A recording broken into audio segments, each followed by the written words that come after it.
after my former dean of admission retired, we did some restructuring of our office and leadership roles and created a position that was a director specifically for enrollment systems and analytics.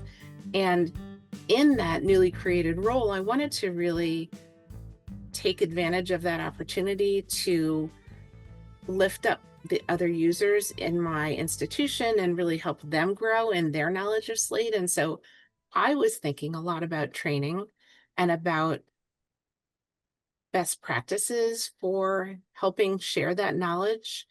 Started talking about it a little bit on LinkedIn, and people said, "Oh, yeah, let's get together and have a little conversation."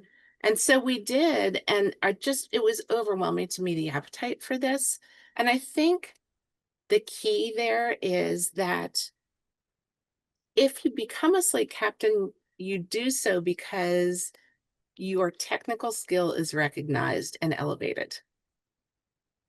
And in most cases, along with that captaincy comes the staff training role, but technical skill and pedagogical chops don't necessarily go hand in hand. And so a lot of people feel like, I'm really good at doing this, I'm not so good at teaching it.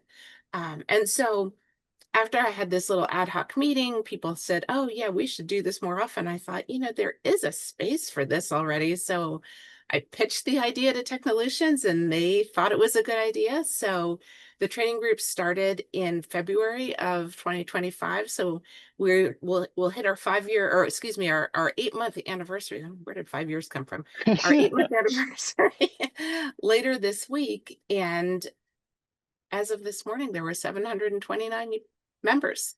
So yeah, it's grown phenomenally well. And I think that in addition to that collaborative spirit and that mentorship that we see all throughout the Slate community, even really experienced users are finding value in the conversations and learning things. I know I am learning an awful lot from the other members. I don't see myself as an expert on training at all, just as somebody that saw that need and kind of facilitated a space for that to happen.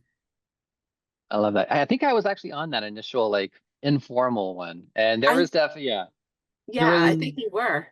special energy here. Like, oh, okay, yeah, this is definitely something. So, deeply appreciative from myself and the entire Slate community. I mean, obviously, at least 700 people for you starting that up. It's been wonderful. You've had such great speakers on as well, sharing their knowledge to the community. As someone who is trying to spin up training myself, that Venn diagram overlap of technical and pedagogy is definitely not always a perfect circle. So thank you for the work you're doing there. Thank you. Yeah. And then also, so I saw that first on LinkedIn. And another thing that I've seen on LinkedIn is your Slate Future Friday, which everyone should go follow you on LinkedIn and Substack, but we'll get to that later. Yeah, the Okay. Slate Future Friday. Now, these breakdowns have started becoming like a go-to resource for a lot of folks. What inspired you to start those, and how do you choose what to highlight each week? Yeah.